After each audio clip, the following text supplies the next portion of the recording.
Ice doc. As winter nears, we tend to ascribe a whole bunch of symptoms to having a cold, runny nose, cough, sore throat, body aches, fatigue, and so on. There are other causes of some of these ailments, however. Itchy eyes and sneezing might suggest indoor allergies. A sore throat and hoarseness can suggest another condition, airway reflux. Wait, you say, reflux causes heartburn? You're right. Heartburn results when the acidic contents of the stomach escape up into the esophagus, the tube that delivers swallowed food to your stomach. When heartburn is frequent or severe, it's called gastroesophageal reflux disease, or GERD. The culprit is the gatekeeper muscle between the stomach and the esophagus, which doesn't close properly. However, those acidic contents can reach higher, up to the throat. If you are frequently hoarse, if you constantly have to clear your throat, or if you find that your cough is more annoying after eating or when lying down, you may have airway reflux. Other symptoms are a lump in your throat sensation and waking at night gasping for air. The condition has other names: silent or atypical reflux because it can occur without heartburn, laryngopharyngeal reflux, or LPR, supraesophageal reflux, and respiratory reflux, so called because it affects the respiratory airways and can be confused with respiratory illness. How can you have airway reflux without heartburn? The esophagus has a protective lining, so acid reflux may not be felt there, says Kevin Zay, an allergist with Kaiser Permanente in San Diego. In contrast, the upper airway does not have a protective lining, so even a quick splash of acid can irritate the vocal cords and throat, he says. Airway reflux is often mistaken for sinus problems or allergies, says Jamie Kaufman, founder of the Voice Institute of New York. People who have mucus in their throats typically call it postnasal drip, which suggests the source is above, in the nose and upper airways. Kaufman says airway reflux is much more common than people, even many doctors, think. However, there are no prevalence numbers available. Zay says he sees many patients who have both allergies and airway reflux.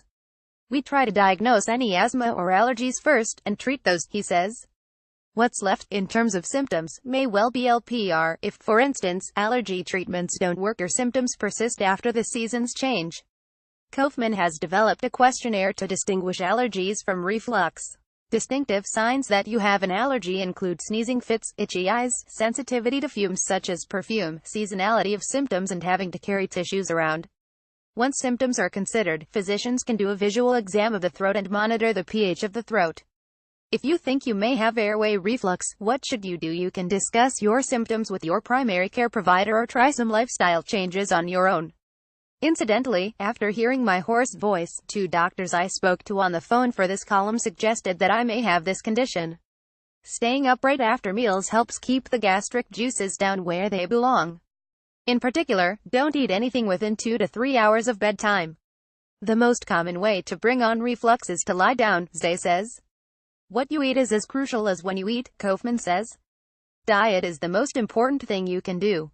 On the verboten list, overeating, high-fat foods, eating late, soda, caffeine and alcohol, she says. For patients with more serious reflux, Kaufman recommends a strict 1-week diet that avoids acidic foods such as peppers and onions, citrus juices, fried food, fatty meats and chocolate.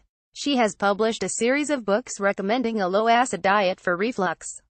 A 2017 study reported that a dietary approach was as good as treatment with medicines known as proton pump inhibitors, or PPIs. Sleeping on an incline can help. You can either raise the head of your bed or sleep on a wedge pillow. Researchers at the Cleveland Clinic Voice Center tested a customized pillow on patients with airway reflux. The device helps people sleep with their body propped up at a 30-degree angle and keeps them on their left side, taking advantage of the stomach's natural curve to keep its contents away from the esophagus. The pillow is commercially available for about $200.